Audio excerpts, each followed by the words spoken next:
Bro, కొన్నిసార్లు situation ఎలా ఉంటదంటే, నువ్వు ఎవరి కోసమైతే ఇంత దూరం వచ్చి కష్టపడుతున్నావో వాళ్ళే పట్టించుకోరు బ్రో కొన్నిసార్లు. ఏం లేదు బ్రో, సాయంత్రం ఆఫీస్ అయిపోయి వచ్చి పీజీలో కూర్చోగానే ఇంటి నుంచి ఒక్క కాల్ వస్తే అన్నీ మర్చిపోయి మాట్లాడొచ్చు బ్రో. కానీ అట్లా కాల్ రాదు కదా! ఎప్పుడో వాళ్ళకి గుర్తొచ్చినప్పుడు కాల్ చేస్తారు, లేదా అవసరం వచ్చినప్పుడు. బట్ నేను చెప్పేదేంటంటే, ఇంటి నుంచి అంత దూరం వచ్చి మరీ జాబ్ చేస్తున్నారంటే ఇక్కడ సిచ్యువేషన్ ఎలా ఉంటుందో కొంచెం అర్థం చేసుకోవాలి.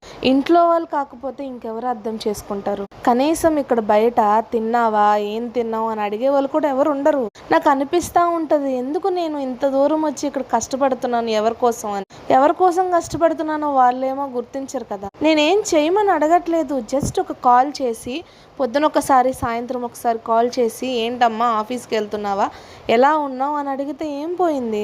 ప్రేమ లేదని నేను అనట్లేదు, బట్ చూపించాలి కదా. అది చూపించడం ఎంత అవసరమో నాలాగా ఇంటి నుంచి బయటకు వచ్చి బతుకుతున్న వాళ్ళకి మాత్రమే అర్థమవుతుంది. పిల్లలు దూరంగా ఉంటే పేరెంట్స్ ప్లీజ్ కాల్ చేసి మాట్లాడండి వాళ్ళతో.